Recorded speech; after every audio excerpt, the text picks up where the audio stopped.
Hi everyone, I'm going to show you how I set the twist in some yarn today. So first what I do is I fill a bucket or the entire sink. For this video I'm just going to do a little bowl here. I've had this in here for 10 minutes. So what I do is I fill the bowl with warm water, just a nice warm comfortable water. Then I use eucalyptus.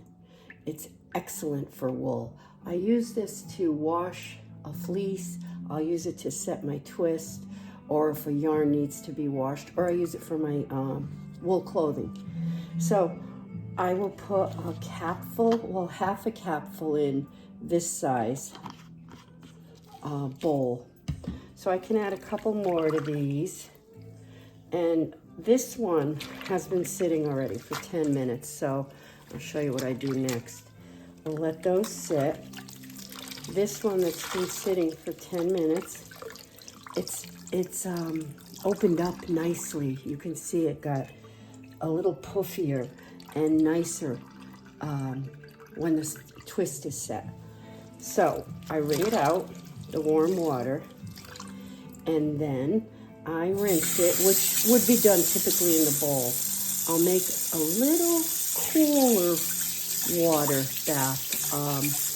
Not real super cool, but I then rinse it in the cool water, which again can be done in the bowl when you get to that point. So I'll do the cool water, a really good rinse.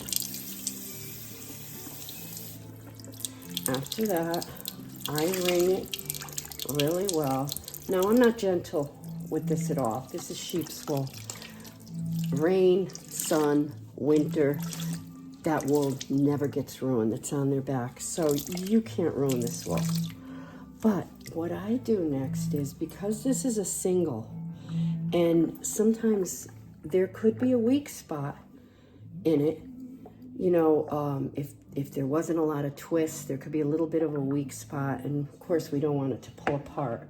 So what I do with each skein, and I will do this with the Angora bunny too because it makes it halo nicely, I take each skein, and again, I'm not very gentle, I whack it. Whack it on a stone outside, whack it, whoa, not good. Whack it, you know, here on your counter. And I really, really think that this helps to halo the yarn out and just to hit any spots that possibly might not be really strong. You're gonna like felt them together. So then I kind of just work it like this and make sure that all the water's out. And let's see how it looks. I think it's gonna set up nicely once I hang it.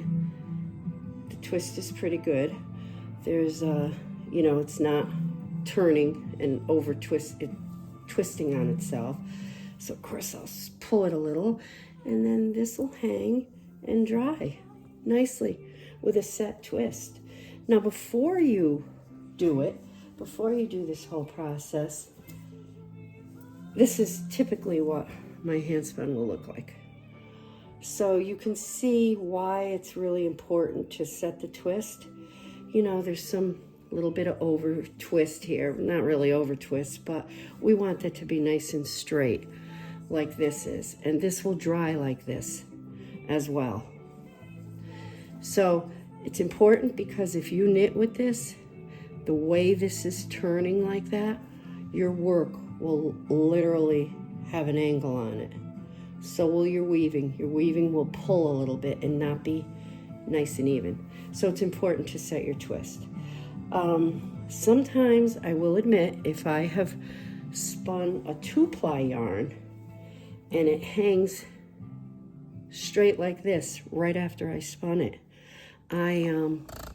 sometimes I don't rewash it because, you know, at some point that yarn has been washed prior. Sometimes I won't wash it, but I won't take that risk with a single ply. And really you shouldn't with this 2-ply either. but just I want you to compare, so I'm mentioning it. So this is all you'll do. So now what I'm going to do is I'm going to fill the sink and let all these soak for about 20 minutes in warm water, and then I'm going to empty the sink, refill the sink with a cooler water, not cold. I'll fill it with some warm and cold and let it sink in that. Make sure it's rinsed well and wring it out. We'll give it a few whacks to open up the yarn where it was tightly spun. It'll nicely open it up and give you a nice puffy yarn. Okay, I hope you enjoyed this video. If you didn't, you think maybe I'm giving you some tips, I'd appreciate a like and subscribe. This is going to be using a weaving that I've been getting ready. You may have seen it on Instagram or Facebook, but this is going into a weaving. This yarn was spun with the inspiration of Johnny Jump Ups, our little violets that are all over my yard now. That was my inspiration for color. So I will be sharing the finished shawl at some point. Thank you again. Have a good day.